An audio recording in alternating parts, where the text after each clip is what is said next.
وَقُلْ جَاءَ الْحَقُّ وَزَهَقَ الْبَاطِلُ إِنَّ الْبَاطِلَ كَانَ زَهُوقًا۔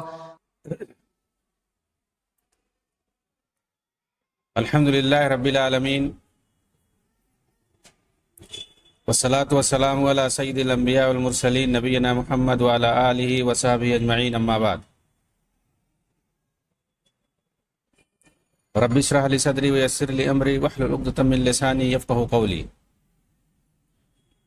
اعوذ باللہ من الشیطان الرجیم، بسم اللہ الرحمن الرحیم۔ ان الذین یحبون ان تشیع الفاحشہ بالذین آمنوا لهم عذاب علیم فی الدنیا والآخرہ واللہ یعلم وانتم لا تعلمون۔ محترم ناظرین کرام، احباب گرامی، دیگر سامعین، اللہ رب العالمین نے سورہ نور کے اندر فرمایا، یقیناً جو لوگ مومنوں کے درمیان فاحش چیزیں پھیلانے کی کوشش کرتے ہیں، دنیا و آخرت میں ان کے لیے دردناک عذاب ہے۔ اللہ تعالیٰ سب کچھ جانتا ہے اور تم لوگوں کو کچھ معلوم نہیں ہے۔ محترم سامعین، میری گفتگو اس سے پہلے اخوان المسلمون کے تعلق سے چل رہی تھی کہ اس جماعت کو حسن بنا نے جس طرح سے 1928 کے اندر بنایا تھا اور پھر اس کے پیچھے جن لوگوں کو اپنا آئیڈیل اور نمونہ بنایا تھا، ان میں جمال الدین افغانی سے لے کر کے محمد عبدہ اور رشید رضا وغیرہ تھے۔ محمد عبدہ کے ذریعے سے مصر کے اندر اور دیگر بلاد اسلامیہ میں کس طرح سے الحاد اور بے پردگی، بے حیائی پھیلائی گئی، اور پھر کس طرح سے انہوں نے ایسے شاگرد چھوڑے جنہوں نے ان کی پوری تائید کی۔ ان کے شاگرد قاسم امین نے جس طرح سے کتابیں لکھی آزادی نسواں کے نام پر، عورتوں کی بے پردگی کے نام پر، ان کو گھروں سے نکال کر سڑکوں پر لانے کے نام پر، جیسے تحریر المرأۃ المسلمہ کے نام سے ایک کتاب لکھی اور ایک المرأۃ الجدیدہ کے نام سے، نئی عورت، نئے دور کی عورت اور مسلمان عورت کی آزادی، یہ ان کی کتابوں کے نام ہیں۔ یہ کتابیں جب آئی منظر عام پر تو لوگوں نے، جو غیور قسم کے لوگ تھے، ان لوگوں نے اس کی کھل کر مخالفت کی، اس پر پابندی لگانے کی بات کہی اور اس کے خلاف بہت ساری تحریریں لکھی گئیں اور دلائل سے ثابت کیا گیا کہ عورتوں کو شریعت نے کس طرح سے حقوق دے رکھے ہیں۔ ہمیں یورپ کے حقوق کی ضرورت نہیں ہے، کسی طرح کے حقوق انسانی کی تنظیم یا حقوق نسواں کی تنظیم یا آزادی نسواں جیسی کوئی تنظیم بنانے کی ضرورت نہیں ہے۔ اسلام نے عورتوں کو جس طرح سے حقوق دے رکھے ہیں، ان کی آزادی کو برقرار رکھتے ہوئے، ان کی عزت اور ان کی پاک دامنی کو برقرار رکھتے ہوئے، جس طرح سے ان کو حقوق دیے گئے ہیں، اس کے ہوتے ہوئے ہمیں کسی تیسرے چیز کی ضرورت نہیں ہے۔ لیکن ان لوگوں نے انگریز نوازی میں، مغرب پرستی میں اس قسم کی کتابیں لکھی جس کی وجہ سے مسلم عورتوں کے درمیان آزادی کی لہر پیدا ہو، بے پردگی اور بے حیائی کی لہر پیدا ہو۔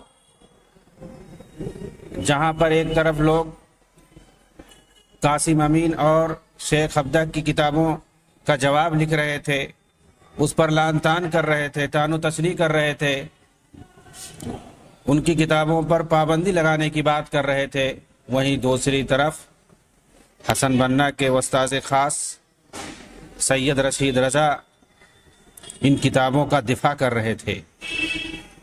چنانچہ مجلہ المنار کے اندر سید رشید رضا نے بھی اپنے استاد شیخ محمد ابدا کی طرح دفاع کیا اس کتاب کا، تحریر المراء المسلمہ کا، اور اس منحوس کتاب کی خوب تعریف کی، بلکہ کئی مرتبہ المنار کے اندر اس کی خوبی اور عمدگی کو بیان کیا۔ نیز اس کتاب کو شیخ محمد ابدا کی کتاب رسالۃ التوحید کی طرح عصر حاضر میں ایک اہم تالیف قرار دیا، کہ جس طرح سے شیخ محمد ابدا کی کتاب رسالۃ التوحید بہت اہم ہے، اسی طرح سے تحریر المراۃ المسلمہ قاسم امین کی بہت اہم کتاب ہے۔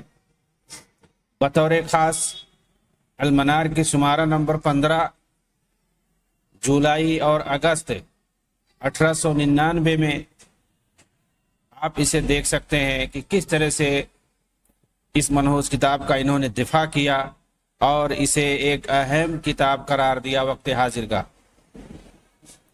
کتاب کے ساتھ قاسم امین کی بھی تعریف کرتے ہوئے سید رشید رضا نے لکھا کہ وہ علوم اخلاق اور سماجیات میں ایک ماہر عالم تھے،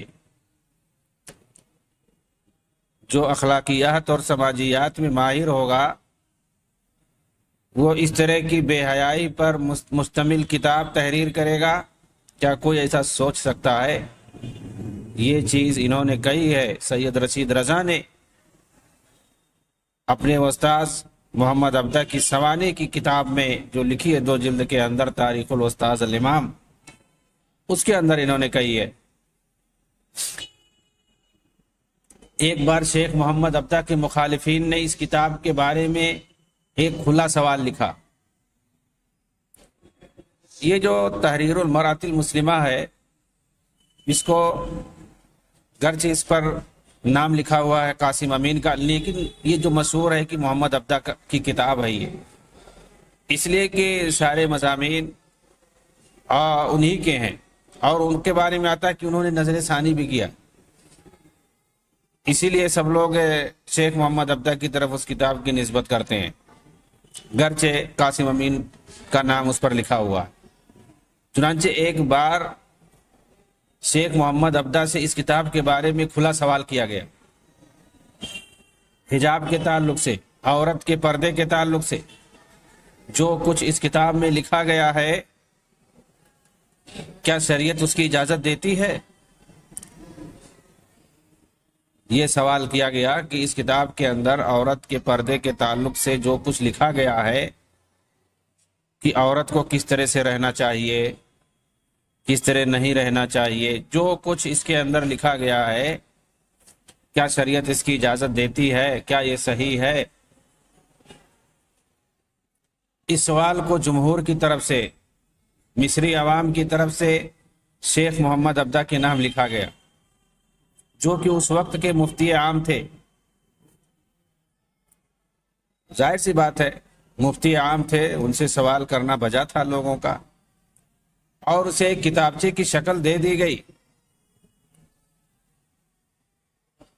پھر اسے عوام میں تقسیم کر دیا گیا کہ یہ سوال شیخ محمد ابدا سے پوچھا گیا ہے، سب لوگ انتظار کرو جواب کا، جو کہ مفتی عام ہے ان کا کیا جواب آتا ہے۔ مگر شیخ محمد ابدا نے اس پر کوئی جواب نہیں دیا، بلکہ خاموشی اختیار رکھی۔ بہت اہم سوال تھا، وقت کے مفتی تھے انگریزوں کی طرف سے، اور ایک متنازع فی کتاب لکھی گئی ہے، کنٹروورسیل بک لکھی گئی ہے، بہت ہی زیادہ کنٹروورسیل اس وقت بنی ہوئی تھی یہ کتاب۔ ظاہر سی بات ہے یہ کوئی خاص مسئلہ نہیں رہ گیا تھا، یہ جمہور کا مسئلہ ہو گیا، ہر کسی کے نام پہ، ہر کسی کی زبان پہ اس کتاب کا نام تھا، ہر کوئی جانتا تھا۔ اس لیے اگر عام سوال کیا گیا جمہور کے نام پر مفتی عام سے تو ہمارے خیال کوئی غلط نہیں تھا، لیکن ایسے موقع پر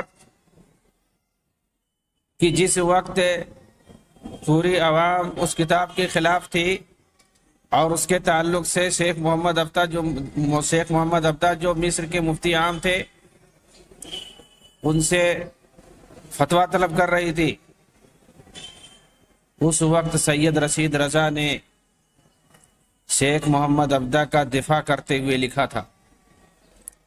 آئیے دیکھتے ہیں، اس وقت ہمیں پتہ چلے گا کہ سید رشید رضا جن کے سلفیت کا بڑا ڈھڈورا پیٹا جاتا ہے، انہوں نے شیخ محمد عبدہ کا دفاع کیسے کیا. اس سوال پر کہتے ہیں کہ سوال کرنے کا طریقہ درست نہیں ہے، کیونکہ اسے شیخ کے پاس بھیجنا تھا، نہ کہ عوام کے اندر اسے تقسیم کرنا تھا. چپکے سے یہ سوال کرنا تھا. ان کے کہنے کا مطلب یہ ہے. حالانکہ میں نے بتایا کہ جب یہ کتاب ایک عوامی سطح پر معروف ہو گئی تو اس میں چھپانے کا کیا سوال ہے.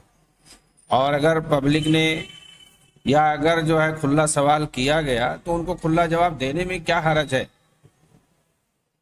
یہ تو کوئی خفیہ چیز نہیں تھی کہ شریعت کے بارے میں سوال کیا گیا تھا.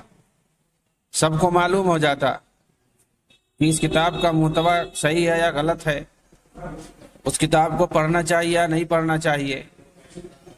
اس کتاب سے متعلق وہ اپنا موقف بتا دیتے، بات ختم ہو جاتی اگر کھلا سوال ہی کر لیا گیا.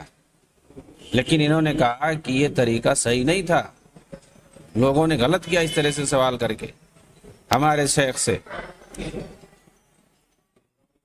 اور مزید لکھتے ہیں کہ اس اہم سوال کا جواب دینے کے لیے پوری کتاب کا پڑھنا ضروری ہے،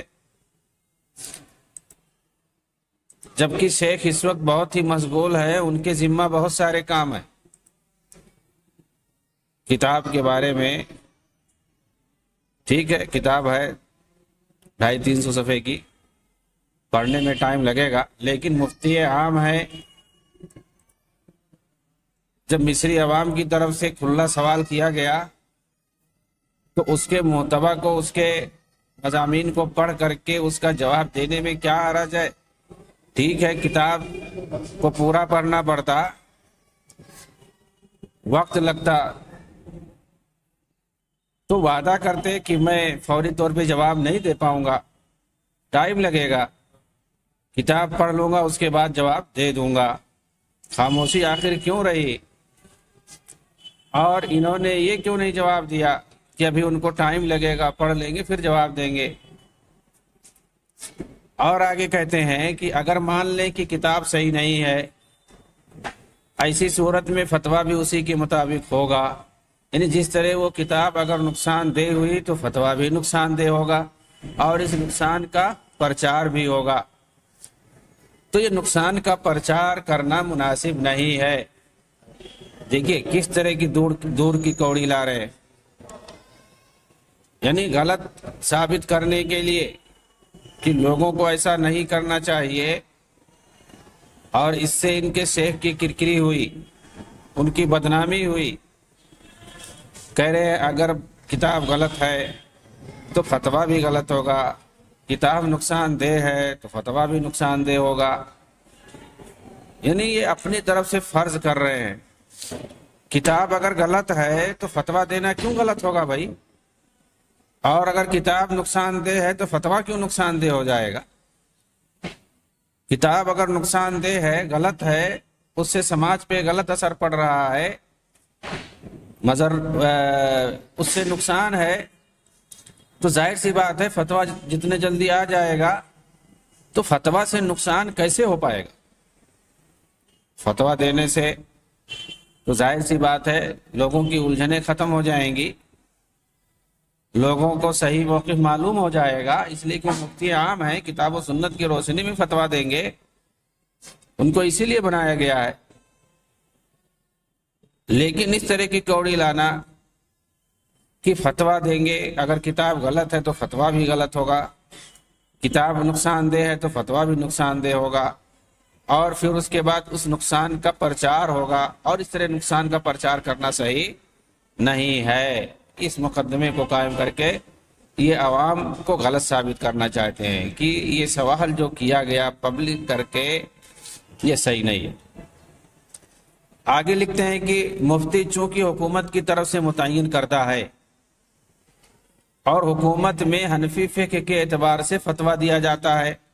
اب دیکھیے اور فقہ حنفی میں گرچہ چہرے اور ہتھیلی کا پردہ ہے، مگر چونکہ بعض مسالک اس کے کھولنے کو جائز کہتے ہیں، اس لیے اس فتویٰ سے لوگوں کو حرج محسوس ہوگا۔ مطلب یہ ہے ان کے کہنے کا کہ چونکہ کچھ لوگوں کے نزدیک کھولنا جائز ہے، تو ظاہر سی بات ہے یعنی اس میں اتفاق نہیں ہے، یہ مختلف ہی مسئلہ ہے۔ تو ظاہر سی بات ہے شیخ جب جواب لکھیں گے تو کھل کر کے ساری چیز بتائیں گے کہ گرچہ چہرے کا کھولنا، ہتھیلی کا کھولنا یہ جائز نہیں ہے ہمارے مذہب کے مطابق، مگر کچھ لوگ ہیں جو کھولنے کو جائز سمجھتے ہیں۔ اس طرح کا جب فتویٰ آ جائے گا تو لوگوں کے اندر غلط میسج جائے گا، اور لوگ چونکہ رخصتوں کو تلاش کرتے ہیں اس لیے لوگوں کو حرج محسوس ہوگا، اس طرح کی بات یہ کرتے ہیں۔ مطلب خلاصے کلام یہ کہ یہ اپنے استاذ کو بچانے کے لیے طرح طرح کی تعویلیں کر رہے ہیں۔ کون ہیں یہ؟ رشید رضا ہیں، جن کی سلفیت کا ڈھنڈورا پیٹا جاتا ہے۔ اسی لیے میں نے کہا تھا کہ ان کے بارے میں بھی تفصیل سے جاننے کی ضرورت ہے۔ اردو میڈیا کے اندر، اردو کتابوں کے اندر ان کے تعلق سے اس طرح کی تفصیل ہمیں نہیں ملتی ہے۔ ان کو سلفیت کا پہاڑ بنا کر کے پیش کیا جاتا ہے، حالانکہ ایسا نہیں ہے، یہ عقل پرست تھے۔ اس کی معمولی مثال آپ جا کر کے تفسیر المنار کے اندر دیکھ سکتے ہیں۔ اخوان وکی کے اندر ایک عنوان باندھا گیا ہے، اخوانیوں کی جو بہت بڑی ویب سائٹ ہے اخوان وکی۔ عنوان کیا ہے؟ سید رشید رضا اور تحریر المرا کتاب کا دفاع۔ یہ باقاعدہ عنوان ہے کہ تحریر المرا جو قاسم امین نے لکھی تھی اس کا کس طرح سے سید رشید رضا نے دفاع کیا اس کتاب کا، جبکہ لوگ اس کتاب کے خلاف تھے۔ ایسے سنگین موقع پر شیخ نے دفاع کیا۔ اس کے اندر لکھا گیا ہے کہ قاسم امین کی کتاب تحریر المرا کے خلاف جس وقت لوگ سب بات کے کھڑے نظر آ رہے تھے اور اس پر پابندی لگانے کے لیے احتجاج کر رہے تھے، اس وقت سید رشید رضا اس کتاب کے حق میں کھڑے نظر آ رہے تھے۔ چنانچہ اپنے مجلہ المنار کے اندر اس کتاب کی تعریف پر تعریف کیے جا رہے تھے، بلکہ محمد عبدہ کی کتاب رسالت التوحید اور سر و تقدم الانجلیز السیکسونیین کی، جس کا ترجمہ احمد فتحی زغلول نے کیا تھا عربی میں، ان دونوں کتابوں کے ساتھ اس کتاب کو بھی عصر حاضر میں فکری اعمال میں ایک اہم عمل شمار کیا تھا رشید رضا نے۔ اب یہ آپ کو سمجھنے کی ضرورت ہے کہ ایک سلفی عالم، جس کے بارے میں کہا جاتا ہے کہ بہت بڑے سلفی عالم تھے مصر کے اندر، وہ عصر حاضر میں اہم تالیفات میں، اہم کتابوں میں کس کو شمار کر رہے ہیں؟ اباحیت زدہ بے حیائی کی طرف دعوت دینے والی کتاب تحریر المرا کو، قاسم امین کی، اور اسی طرح سے توحید الادیان پر مشتمل، وحدت الوجود پر مشتمل، عقل پرستی پر مشتمل کتاب رسالت التوحید کو شیخ محمد عبدہ نے جو لکھی ہے، اور اسی طرح سے ایک عیسائی مصنف ہے سر و تقدم الانجلیز السیکسونیین، یہ فرانسا کا ہے، فرانس کا یہ مصنف ہے، اس نے یہ کتاب لکھی ہے، ایڈمن ویمولان، اس نے ایک کتاب لکھی ہے کہ آخر انگریزوں نے فرانسیسیوں پر بازی کیسے لے لی، کیسے وہ آگے بڑھ گئے، اس کا راز کیا ہے۔ انگریزوں کی فضیلت بتائی گئی اس کتاب کے اندر، اور اس کے اندر ابھارا گیا ہے گویا فرانسیسیوں کو۔ ان دونوں کتابوں کے ساتھ تحریر المرا، یہ گویا تین کتابیں ان کے نزدیک بہت اہم تھیں۔ عقل پرستی، مغرب پرستی، الہاد پرستی، اباحیت پرستی، ان چیزوں پر مشتمل ان کتابوں کو انہوں نے بہت اہمیت دی اور عصر حاضر کے اندر اہم تالیفات میں سے شمار کیا ہے۔ یہ اخوان وکی کے اندر لکھا ہوا ہے، اخوانیوں کی ویب سائٹ پر انہوں نے لکھ رکھا ہے کہ رشید رضا نے ان کتابوں کو بہت اہم سمجھا تھا عصر حاضر میں۔ ظاہر سی بات ہے اخوانی اس کو خوب پڑھیں گے، کامیابی ہے اسی کتاب کو پڑھنے میں، چاہے وہ تحریر المراء ہو یا رسالۃ التوحید ہو یا سر و تقدم الانجلیز ہو۔ انگریزوں کے آگے بڑھنے کا کیا راز ہے؟ رسالۃ التوحید کے بارے میں نے بتایا کہ اس کتاب کے اندر شیخ محمد عبدہ نے توحید و رسالت کو عقل پرست فلاسفہ کے طرز پر ثابت کیا ہے اور اس بارے میں معتزلہ اور صوفیوں کا مذہب اختیار کیا۔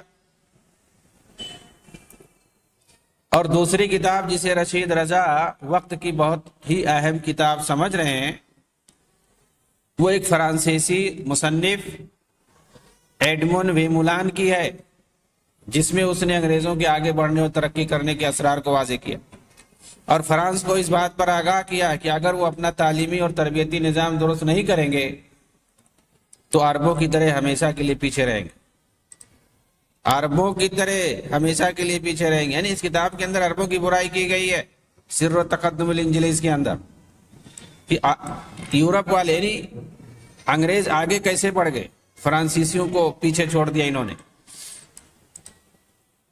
اس نے لکھا کہ اگر اپنا تعلیمی اور تربیتی نظام درست نہیں کر لے گا فرانس تو عربوں کی طرح ہمیشہ پیچھے رہے گا انگریزوں کے مقابلے میں۔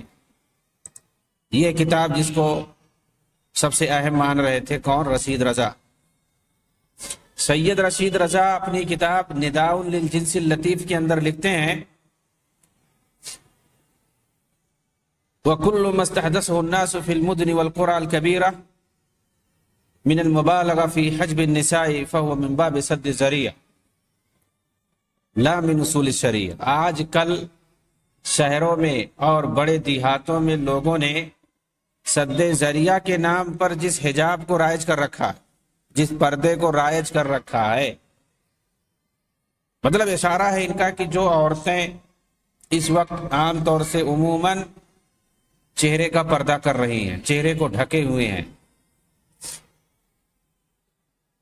اس کے اندر بہت ہی مبالغے سے کام لیا گیا ہے۔ سد ذریعہ کے نام پر جس حجاب کو، جس پردے کو لوگوں نے رائج کیا ہوا ہے، اس کے اندر بہت ہی مبالغے سے کام لیا گیا ہے، اصول شریعت سے اس کا کوئی تعلق نہیں ہے۔ یہ بہت ہی خطرناک جملہ ہے، یہ محمد عبدہ جمال الدین افغانی کا نہیں، یہ سید رشید رضا کا ہے یہ جملہ، کہ اگر کوئی عورت چہرے کا پردہ کر رہی ہے، ہتھیلی کا پردہ کر رہی ہے تو ان کے نزدیک مبالغہ ہے، اصول شریعت سے اس کا کوئی تعلق نہیں ہے۔ اور آگے کہتے ہیں کہ مسلمانوں کا اس بات پر اتفاق ہے، یعنی انہوں نے آگے آپ دیکھیں گے کہ تحریر المراء قاسم امین کی کتاب میں جو ثابت کیا گیا ہے، پردے کی جو برائی کی گئی ہے، مذمت کی گئی ہے، نقاب کی مذمت کی گئی ہے، چہرہ ڈھک کر کے جو عورتیں چلتی ہیں ان کی مذمت کی گئی ہے، اور یہ ثابت کیا گیا ہے کہ پردہ یہ اسلام کا حصہ نہیں ہے، چہرہ کھول کے رکھنا چاہیے عورت کو، یہی شریعت کے اندر ہے۔ اسی بات کو تفصیل سے لکھا ہے سید رشید رضا نے اپنے مجلہ کے اندر، کہیں ادھر ادھر نہیں، خط و کتابت کے اندر، مجلہ کے اندر جس کو لاکھوں لوگ پڑھتے تھے، بہت مشہور تھا ان کا مجلہ، اور بہت ساری انہوں نے دلیلیں دی ہیں۔ کس بات پر دلیلیں دی ہیں؟ کہ چہرے کا پردہ نہیں ہے اسلام کے اندر، چہرے کا پردہ یہ شریعت سے نہیں ہے، اصول شریعت سے نہیں ہے۔ چنانچہ یہ کہتے ہیں کہ مسلمانوں کا اتفاق ہے اس بات پر کہ عورت کا مسجدوں کے اندر ہتھیلی اور چہرے کا کھول کر نماز پڑھنا مشروع ہے۔ اور یہ کون نہیں جانتا کہ عورتیں مسجدوں میں مردوں کے پیچھے نماز پڑھتی تھیں؟ عورتیں مسجدوں میں مردوں کے پیچھے اللہ کے رسول کے زمانے میں نماز پڑھتی تھیں۔ اس سے یہ استدلال کر رہے ہیں کہ چہرے کا کھولنا مردوں کے سامنے جائز ہے۔ ان کا کہنے کا مطلب یہ ہے کہ ظاہر سی بات ہے، عورت جب چہرہ کھول کے نماز پڑھے گی اسی مسجد کے اندر، تو ظاہر سی بات ہے مرد ان کو دیکھیں گے۔ حالانکہ یہ صحیح نہیں ہے، یہ استدلال ہم نہیں کر سکتے، ایسا کہیں نہیں ثابت ہے۔ عورتیں پیچھے آ کر کے نماز پڑھ کے نکل جایا کرتی تھیں، اور آج بھی جہاں پر مسجدوں میں اس کا اہتمام کیا جاتا ہے وہاں ایسا کہیں نہیں ہے، اختلاط نہیں ہے کہ جس سے یہ لازم آئے کہ عورتیں مردوں کے پاس نماز پڑھتی ہیں اور مرد ان کو دیکھتے ہیں اور وہ چہرہ کھول کر کے رہتی ہیں۔ اسی طرح سے یہ کہتے ہیں کہ حج اور عمرہ میں بھی چہرے کا کھولنا مشروع ہے عورت کے لیے، اور ظاہر سی بات ہے وہاں بڑی بھیڑ ہوتی ہے، ایسا نہیں ہو سکتا کہ عورت احرام کے اندر ہو، چہرہ کھول کر کے ہو، کوئی مرد اس کو دیکھے نا، تو اس سے گویا اس طرح سے دلیل پکڑ رہے ہیں۔ حالانکہ صاف صاف حدیث ہے حضرت عائشہ رضی اللہ تعالیٰ عنہ کی کہ ہم لوگ حج کرنے کے لیے جاتے تھے، چہرہ کھول کے ہم لوگ رکھتے، لیکن جب ہمارے سامنے اجنبی مرد آتے تو ہم لوگ چہرہ ڈھک لیتے۔ صاف صاف حدیث ہے۔ عورتیں احرام کی حالت میں مردوں کے ساتھ سفر کرتی تھیں اور اسی حالت میں مردوں کے ساتھ طواف بھی کرتی تھیں۔ ظاہر سی بات ہے یہاں بھی ہم سیدہ عائشہ رضی اللہ تعالیٰ عنہ کی روایت پیش کریں گے۔ نبی اکرم صلی اللہ علیہ وسلم اور خلفائے راشدین کے دور میں عورتیں احرام کی حالت میں عرفات کے اندر مردوں کے ساتھ ٹھہرتی تھیں، اسی طرح مردوں کے بیچ میں کنکری مارتی تھیں۔ تو اس سے یہ لازم نہیں آتا ہے کہ وہ پردہ نہیں کرتی تھی، ایسا کہیں نہیں ہے۔ یہ کون نہیں جانتا کہ عورتیں جہاد میں شریک ہوتی تھیں، زخمیوں کی خدمت کرنے اور انہیں پانی پلانے کے لیے۔ ان میں امہات المومنین بھی ہوتی تھیں، اور مہاجرین کی عورتوں نے تو جنگ یرموک میں مردوں کے ساتھ لڑائی بھی کی تھی۔ اس طرح کی بات یہ کہتے ہیں۔ اس وقت عورتیں مہمانوں کی خدمت کیا کرتی تھیں۔ مطلب اس طرح کی چیزوں کو پیش کر کے یہ کہنا چاہتے ہیں کہ مردوں کے سامنے، اجنبی مردوں کے سامنے عورتیں چہرہ کھول سکتی ہیں، حالانکہ لازم نہیں آتا ہے کہ اگر کوئی زخمیوں کو پانی پلائے یا اجنبی مرد کے سامنے ہو تو پردہ کھول کر، چہرہ کھول کر کے ہو۔ پردہ کر کے بھی تو جا سکتی ہے عورت۔ مہمانوں کی خدمت کوئی ضروری ہے کہ چہرہ کھول کر کے کرے؟ تو عورتیں مہمانوں کی خدمت کیا کرتی تھیں۔ اس سے یہ نکال رہے ہیں، استدلال کر رہے ہیں، دلیل نکال رہے ہیں کہ مطلب چہرہ کھولنا گویا جائز ہے۔ عورتیں اس وقت خلفاء اور حکام کے پاس مردوں کا مقدمہ پیش کرتی تھیں، یعنی ڈائریکٹ وہ اپنا مقدمہ لے جاتی تھی ان کے سامنے۔ تو کیا اس سے لازم آتا ہے کہ وہ چہرہ کھول کر کے جائیں؟ مگنی کے وقت نبی اکرم صلی اللہ علیہ وسلم نے اجازت دی تھی کہ عورت کو دیکھ سکتے ہیں، گرچہ اسے اس کا علم نہ ہو، یعنی عورت بے خبر ہو۔ ہاں، عورتوں کی جاسوسی کرنا الگ بات ہے جو کہ منع ہے۔ ظاہر سی بات ہے منگنی کے وقت، خطبہ کے وقت اگر اللہ کے رسول نے اجازت دی ہے تو وہ ایک خاص حالت ہو جائے گی، ہم اس کو دوسری حالت پر نہیں کہہ سکتے ہیں محمول۔ فقہا کا اختلاف ہے کہ پیغام دینے والا عورت کا کون سا حصہ دیکھ سکتا ہے، لیکن اس بات میں کوئی اختلاف نہیں کہ چہرہ اور ہتھیلی دیکھ سکتا ہے، جبکہ بعض کے نزدیک تو اس کے علاوہ بھی دیکھ سکتا ہے، جبکہ صحیح بات یہ ہے کہ عورت کو اسی حالت میں دیکھ سکتا ہے جس طرح وہ عام طور پر اپنے گھر میں رہتی ہے۔ بھائی فقہا کا جو بھی اختلاف ہے اس تعلق سے، وہ ایک خاص حالت ہے، ایک مخصوص حالت ہے اس حدیث کو لے کر کے جس میں دیکھنے کی اجازت دی گئی ہے، تو اس کو عام حالتوں پر ہم قیاس نہیں کر سکتے ہیں۔ کہہ رہے ہیں کہ یہ مشہور واقعہ کون نہیں جانتا کہ سیدنا عمر بن خطاب نے سیدنا علی رضی اللہ تعالیٰ عنہ کی بیٹی ام کلثوم کو پیغام نکاح بھیجا تو علی نے کہا میں اسے آپ کے پاس بھیجتا ہوں، اگر وہ راضی ہو جائے تو ٹھیک ہے۔ چنانچہ آپ نے انہیں بھیجا تو سیدنا عمر رضی اللہ عنہ نے ان کی پڈلی کھولی تو وہ بول پڑی لولا انک امیر المومنین لسککت عینیک، اگر آپ امیر المومنین نہ ہوتے تو میں آپ کے چہرے پہ تھپڑ مارتی۔ اس طرح کی بات انہوں نے کہی۔ تو کہنا یہ چاہتے ہیں کہ مطلب وہ تو اجنبی تھی اس وقت، لیکن آپ نے ان کی پڈلی کو کھولا، دیکھا کھول کر کے، تو اس میں خود یہ ثابت ہے اس روایت میں کہ ابھی وہ نابالغ تھی۔ ظاہر سی بات ہے، اسی روایت میں ہے کہ وہ نابالغ تھی اور انہوں نے خطبہ بھیجا تھا اس لیے تاکہ کوئی دوسرا ان سے سبقت نہ لے جائے، اور ظاہر سی بات ہے نکاح تو کر سکتے ہیں، رخصتی کے لیے بلوغت کا ہونا ضروری ہے۔ آگے کہتے ہیں کہ مسلمانوں کا اس بات پر بھی اتفاق ہے کہ عورتیں گواہی دے سکتی ہیں۔ گواہی دے سکتی ہیں، کوئی ضروری ہے چہرہ کھولے؟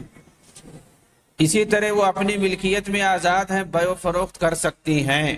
ٹھیک ہے، اگر عورت مالک ہے کسی چیز کا، کسی جائیداد کا، دولت کا، مال کا، کر سکتی ہے، جائز ہے، تو اسے یہ کہا لازم بات ہے کہ وہ چہرہ کھول سکتی ہے۔ تو کہاں سے یہ مطلب بڑی دھوڑ کی کوری لانے کی کوشش کر رہے ہیں۔ مردوں سے علم حاصل کر سکتی ہیں اور مرد ان سے بھی علم حاصل کر سکتے ہیں، جائز ہے، یعنی کہنے کا مطلب ان کا یہی ہے، بالکل جائز ہے۔ لیکن اسے یہ کہا لازم آتا ہے کہ اگر مردوں سے وہ علم حاصل کریں گی یا مرد عورتوں سے علم حاصل کریں گے تو پھر جو ہے چہرہ کھولنا ضروری ہے۔ بغیر چہرہ کھولے بھی تو ایک دوسرے سے علم آدمی حاصل کر سکتا ہے۔ عورتوں میں حدیث کی روایت کرنے والی صحابیات کے علاوہ بھی بعد کے زمانے میں بہت سی خواتین گزری ہیں، یعنی محدثات، بہت سی محدثہ فقیہہ گزری ہیں۔ ان سب کے نام رجال کی کتابوں میں مذکور ہیں، بالکل ہیں، حقیقت ہے، صحیح ہے، لیکن اس سے یہ کہا لازم آتا ہے کہ یہ جو حدیثیں بیان کرتی تھیں، حدیثوں کا علم حاصل کرتی تھیں، جو فقیہات تھیں، کیا وہ لوگ پردہ کھول کر کے، چہرہ کھول کر کے رکھتی تھی؟ پردہ نہیں کرتی تھی۔